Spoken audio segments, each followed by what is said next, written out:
All right, gentlemen, let's look at the plan for this evening's game. Game day roster. Only changes recently have been the week, and Eli Lloyd has been added to the roster, but nothing has changed from that perspective. Game day itinerary. We're meeting at 4 to go over this, but the target is to arrive at the stadium by 5 p.m. Have some time, obviously, in the locker room, but we're going to be out on the field between 6 and 6:05 to start our warm up. A similar warm up pattern, city dynamic, passing channels into 4v4 plus 3, then breaking off for finishing and backline work.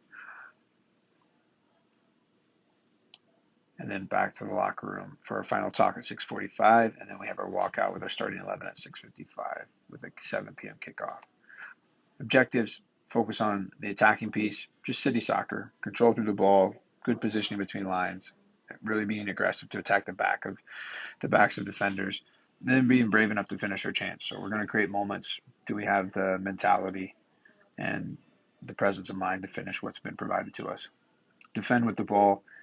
This will be a big part for us, is being able to control tempo, control the spaces, reduce the transition as much as possible through having the ball. Defensively, really focus on that more aggressive higher line that first 10 minutes, looking to stop Des Moines from getting into a good rhythm from the start. Tight team shape, that's always going to be our priority throughout the entire game. And we did it well against St. Croix for 20, 30 minutes, but can we do it for 90 to 120 minutes, really keeping us tight and connected. Team over the individual, that's always going to be important in these big one-off games. Staying connected, being willing to do the work, sacrificing some of your personal preferences for the good of the team. And then finally, just being aware of the spaces in behind us. Some of their better players are going to be really dangerous in that space. So how do we restrict it? How do we keep their best players from being good and getting numbers around the ball?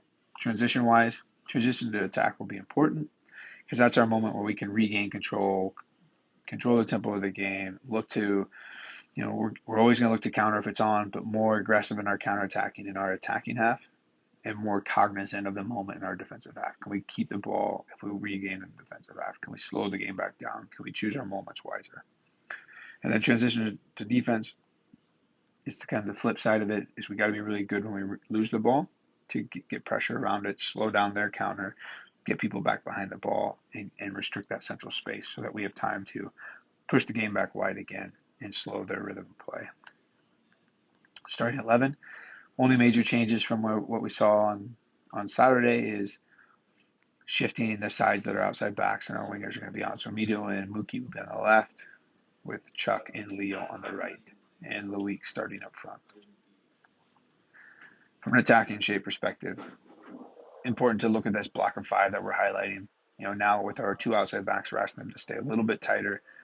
On a football field, you're looking at them being positioned about where the numbers are, and it's really focused on creating a solid block of 5 that we can continue to dominate the ball and play from, but we're really prepared for the transitions. We don't want our outside backs being caught high and wide and not prepared for the moment when the ball is lost.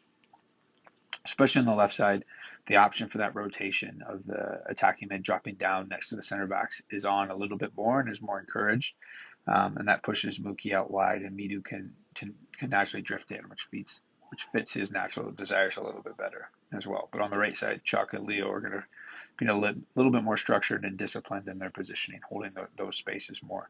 This allows Leo to use his qualities on the dribble to beat players around the outside and deliver dangerous service, but also stretch their opposition and make it tougher.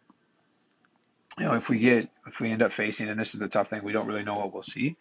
If we see that Des Moines coming at us with a system of play that brings up 2 pressing forwards, and we need to adjust so that we can get a hold of the ball and control the game, this would be our alternative attacking shape.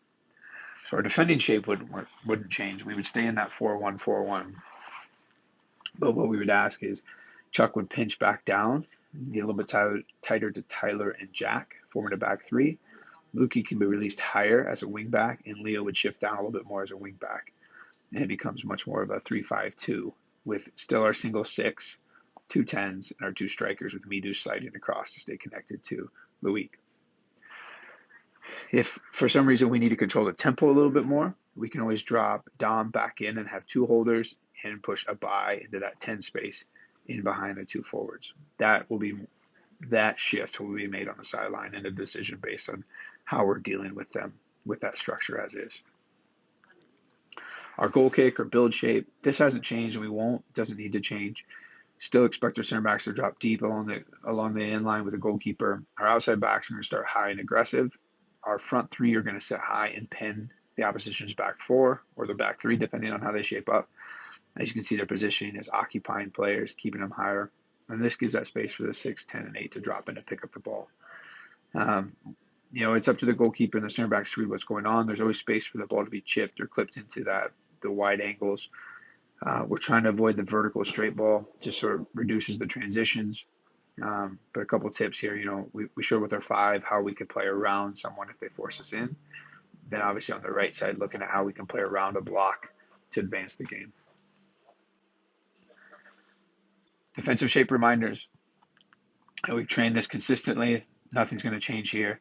Just making sure that we stay tight, we move and shift, and we stay connected. And then when that moment hits that key space for us to really jump and press aggressively, we do so. If that fails or if we're not able to get there, the most important thing is to not allow the ball to come back inside. So good tight shape, always forcing the game wide, allowing ourselves to use the touchline as an additional defender to really squeeze the game. But again, if we can stay connected and read the cues, we wait for that ball to get committed to that white space, and then we really attack it. Some examples, just some reminders from a shape-wise. So ball central, our 8 steps, 7, 10, and 11 squeeze back and in to deny that central penetration. Our 6s there to help reduce the space behind the 8 and shield the back 4. So that's important. This vertical connection is just as important as it is moving across the field. Ball goes wide. Now we have that trap moment. So if you look at this, that player on the ball doesn't really have a lot of options inside, plays the ball wide, and now that starts a really aggressive press trap and squeezing the game. Again, we shift across, denying that space inside. If they do try to jam the ball in, we've got numbers around it. We can pick it and win it. But the more important thing is that we're really aggressive with the 7 and 2 and locking it there. Looking at the 9, it's important, especially the week, to notice that you're able to cover 2 players with your positioning. So you're there to jump on a center back if they look to switch, or the holding mid if they look to switch. So we don't want you man marking. We want you to sit in between these gaps so that you can help press on either side. Set pieces. I'll show you the diagram from a defensive corner standpoint. Front post is Troy's going to just have his front post covered. Free players will be Mookie and Tyler, looking to really go out and attack the ball. Striker is going to be free, can be high, can pull out wide. Central, it says not central, but that's up to how they're positioned themselves. But pull wide if you want to pull them out of the space. Then everyone else, we're focused on the like for like type moments. So tall versus tall, short versus short, etc. Attacking free kicks. If we're in our defensive half, let's get the ball down and play quickly. Let's try to avoid being forced into big vertical balls where we have to challenge it and have to make sure that our lines are stepped up and tight. In our attacking half, let's read the moment. If we can get quality service to create a chance, let's do it. If they're not prepared, get it down and play right away. That's more freedom, obviously, to create chances. Defensive free kicks, immediately let's get in front of the ball. Let's slow down momentum for a quick restart, and then allow the team and the leaders in the back to organize us.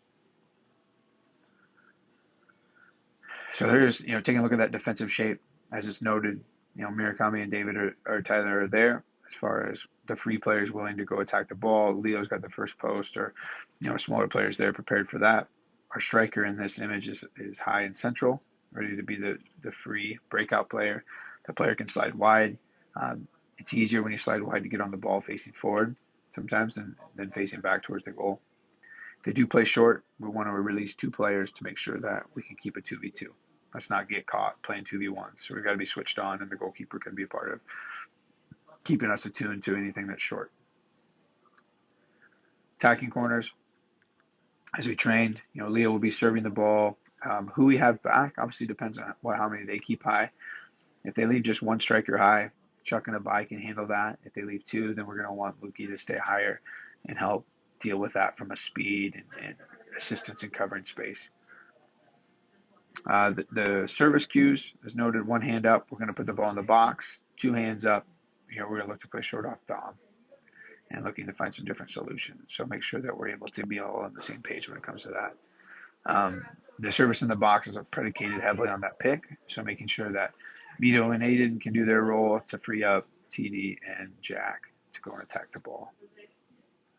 Guys, overall, just some nice reminders as far as the plan, our objectives. The message is always going to be this: we play together, we stay together, we stay focused on how we want to play the game. There's going to be ebbs and flows in the game where we get stretched, but the more we can reduce those, the more we can provide control and be on the ball, the more the game is going to work in our favor. So be prepared mentally, obviously, for 90. We know it can go to 120 in pens, so it's something that we got to stay through for the whole moment.